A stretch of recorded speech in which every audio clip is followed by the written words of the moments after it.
My name is Kayla. I graduated from college 5 years ago. I moved out and began living on my own when I started college, mainly because my father was quite eccentric. As his first child, he had hoped for a boy, and when I was born a girl, he didn't bother hiding his disappointment. He was hard on my mother and never accepted me as his daughter. Throughout my childhood, he rarely showed me any affection. I have no fond memories of him, only the recollection of his cold eyes and the harsh words he used to reject me. My mother, however, was my protector. She showered me with love and took on the role of both parents. Her support helped me endure my father's harsh treatment. 6 years later, my sister Emery was born. My father was initially disappointed again that it was a girl, but something changed and he began to adore Emery. However, his attitude towards me remained the same. The difference in how he treated us was stark. Throughout elementary, middle, and high school, my father acted as if I didn't exist, while Emery received praise for even the smallest achievements. He constantly bragged about how cute she was, like a little doll. In contrast, whenever he sighed and said, "But Kayla," it cut deep. My mother tried to comfort me, assuring me, "Kayla is different from Emery, but she's very cute too." Yet her words did little to mend my shattered confidence. Upon entering college, I made the decision to move out and live independently. While I cherished my mother, I harbored no affection for my father, who displayed no interest in me. The thought of continuing to reside under the same roof as him was unbearable. Reluctantly, he covered my college admission fee but made it clear he wouldn't assist with tuition or living expenses, reserving any available funds for Emery. Left to fend for myself, I relied on scholarships and part-time jobs to make ends meet, leaving little time for the typical joys of youth. My college days were consumed by a relentless cycle of studying and working with scant connection to my family. Although my mother reached out sporadically, there was no communication from my father or Emery, and I didn't initiate contact either. As I embarked on the job hunt post-graduation, my primary focus was on the salary. Having to repay a portion of the scholarship I received, I understood the significance of a stable income, a lesson learned from my time working part-time. Armed with a recommendation from my senior professor and a determined attitude in interviews, I clinched a job offer from my top choice, a prestigious global consulting firm. While my mother celebrated my success as if it were her own, my father and Emery remained indifferent. Despite bracing myself for their lack of reaction, it still left me feeling isolated and hollow. Achieving the sense of fulfillment isn't as straightforward as one might think, is it? As I embarked on the job hunt post-graduation, my primary focus was on the salary. Having to repay a portion of the scholarship I received, I understood the significance of a stable income, a lesson learned from my time working part-time. Armed with a recommendation from my senior professor and a determined attitude in interviews, I clinched a job offer from my top choice, a prestigious global consulting firm. While my mother celebrated my success as if it were her own, my father and Emery remained indifferent. Despite bracing myself for their lack of reaction, it still left me feeling isolated and hollow.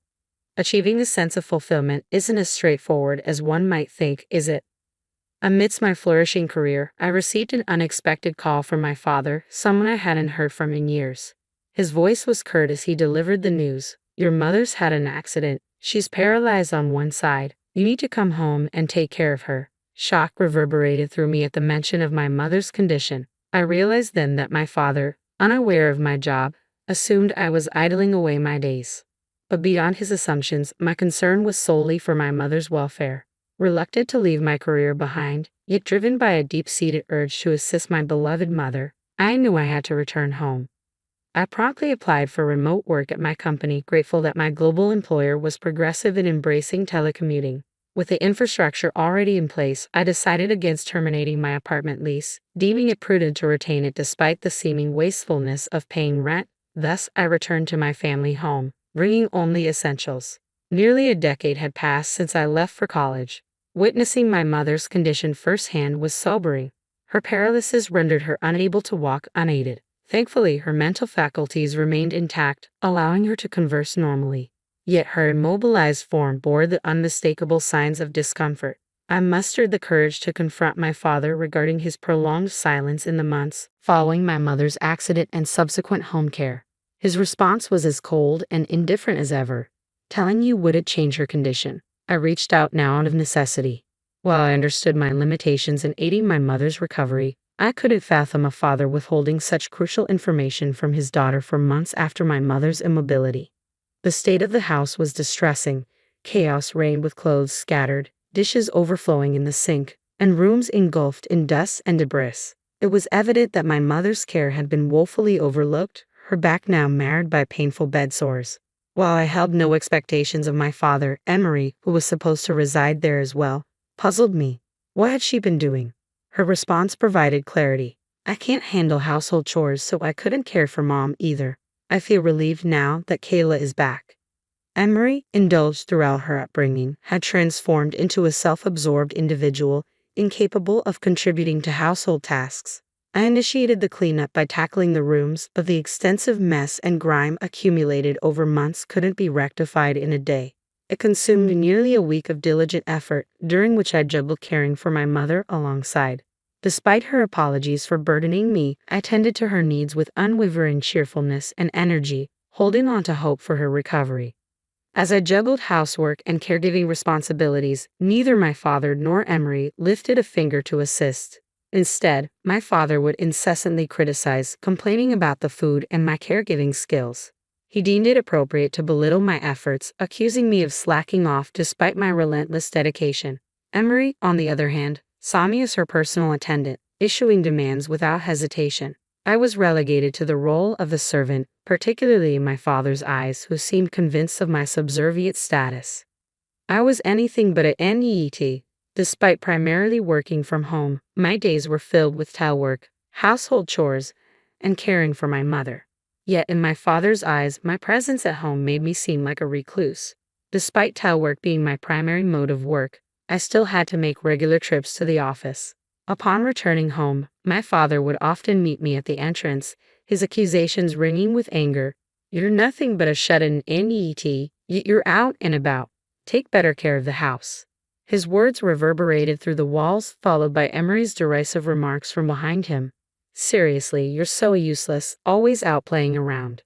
I felt drained. Every time I stepped out for work, I faced a barrage of insults and sarcasm from both of them. Seeking solace, I often retreated to my maintained apartment, relishing the tranquility before returning home.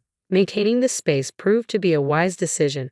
However, the unreasonable demands and relentless mistreatment from my father and Emery intensified with each passing day. My father, who pushed me relentlessly, now demanded financial contributions, assuming I must have savings despite being labeled an AET. Meanwhile, Emery, who contributed nothing to the household, shamelessly begged for pocket money, citing frivolous outings with friends. What role did I play in their eyes? Certainly not that of a daughter or a sister. The painful days persisted. On one occasion, Emery erupted in a frenzy, accusing me of misplacing her ring, completely unaware of its whereabouts and uninterested in her belongings due to our differing tastes. I denied any knowledge of it. Injured by my response, she barged into my room, and though I was slow to react, I followed her inside. To my dismay, I overheard her triumphant declaration from within. "Look, here's the ring. Kayla must have stolen it." Emerging from the room, Emery pointed an accusatory finger at me, her voice laced with indignation. I knew for certain that the ring hadn't been in my possession. Emery had orchestrated a trap, a form of retaliation for refusing to provide her with pocket money. Hastening to inform my father, who had just returned home, Emery embellished the tale, painting me as a thief. "Stealing from your own sister. Truly despicable," my father chastised, refusing to entertain my explanations. Emery, seizing the opportunity, added her own disdain, threatening to expel me from the household if not for my mother's care. Thus, I found myself unjustly branded as a thief. During dinner one evening, my father suddenly erupted into a rage, the cause unbeknownst to me. He launched into a tirade, hurling insults my way for my perceived incompetence in household chores and cooking, and for my failure to contribute financially. He dismissed my current work as insufficient, labeling me as nothing more than a shut-in. His anger escalated as he threatened to destroy my plaything. My heart sank as I realized he meant my computer, my indispensable tool for work. Rushing to my room, I intercepted him just as he was about to act, shielding my cherished companion from harm. All the while, Emery observed from the sidelines, a smirk playing on her lips. As my physical and emotional reserves dwindled, my mother peacefully passed away. Despite her gratitude for my care, she suffered witnessing the treatment I endured from my father and Emery. Drained of strength, my heart fractured, leaving me numb to tears. While I mourned, my father and Emery showed no sorrow, viewing her passing as a mere inconvenience. Though our lack of tears united us, our sentiments couldn't be more divergent.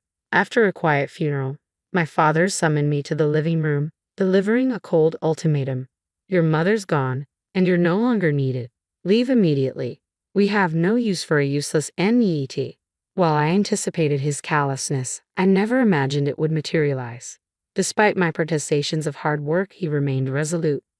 Emery chimed in with her own cruelty, likening me to a parasite, echoing my father's sentiment. Dazed by the onslaught of harsh words, I agreed to renounce my mother's inheritance, realizing her love was the only solace I ever received. I don't want it. I'll renounce it and leave, I replied, preparing to depart immediately.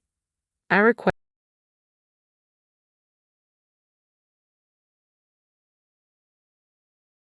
a day's reprieve to gather my belongings and wasted no time in preparations. The following day, my father's terse reminder signaled the moment of departure. Are you ready to leave? Make it quick. With resolve, I declared my departure, severing ties with both the house and its occupants. Loading my scant possessions into the taxi I had arranged, I couldn't help but notice how few belongings I truly possessed. Returning to my parents' home after 9 years felt surreal, yet this departure held finality. I knew I would never return. Despite the emptiness of my time there, I found solace in knowing I had done what I could for my mother. Returning to my maintained apartment, I initiated the transition from telework to a conventional office setup. I was grateful for the foresight of keeping that space. My routine resumed, if not intensified, as I immersed myself in work, yearning to bury the painful memories of the past. Approximately 3 months later, I found myself fielding an unexpected call from my estranged father. Despite my reluctance, I answered. His tone was accusatory from the start. What's this about a promissory note? The amount is outrageous. Are you some kind of NET? How much do you even earn? His questions came rapid fire, leaving me scrambling for a response. I am far from an NET, I retorted, my frustration mounting. Thanks to my unwavering commitment to my job, I've managed to secure a respectable income, one that surpasses many in my age bracket. Furthermore, I've diligently saved over the years. When I first assumed the role of caregiver for my mother, I invested in various equipment and amenities to improve her quality of life. Recognizing the financial strain on the household, I willingly contributed to our monthly expenses, easing my mother's burden. Long before my father's demands for money, I was already offering financial support. I even covered Emery's tuition fees to alleviate my mother's concerns. My mother, appreciative of my financial support, insisted on formalizing our arrangement with a promissory note. Over time, my contributions amounted to a significant sum, effectively placing my father and Emery in debt to me. While I had voluntarily relinquished my claim to inheritance, they remained liable for the loans outlined in the note. Realizing the weight of their indebtedness, my father was rendered speechless upon hearing the full explanation. He erupted in a futile attempt to renounce the inheritance, but their prior actions invalidated any such claims. Work diligently to repay your debts and cease all contact with you. He raged before I disconnected the call and blocked further communication.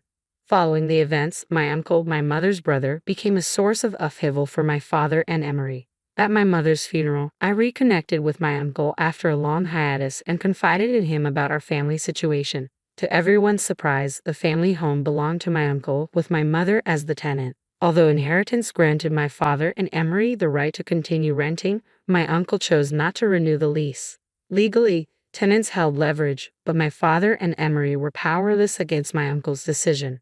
The transgressions only exacerbated the situation, leading to their eviction. Additionally, my father, who had long been on the brink of losing his job, was finally let go. Emery, unable to afford tuition, was forced to abandon her studies despite being close to graduation. With nowhere else to turn, my father and Emery relocated to a modest apartment. The bulk of my father's retirement funds went towards settling their debt to me, leaving him with slim prospects for reemployment at his age.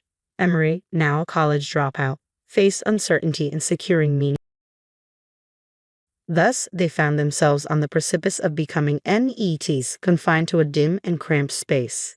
Through my determined efforts, I managed to secure new clients and spearhead innovative projects. My dedication did not go unnoticed as I earned a promotion to become the first female division head in the company's history. While it's regrettable that it took this long for a global corporation to appoint a woman to such a position, I am committed to paving the way for future generations and fostering a more inclusive environment within the company.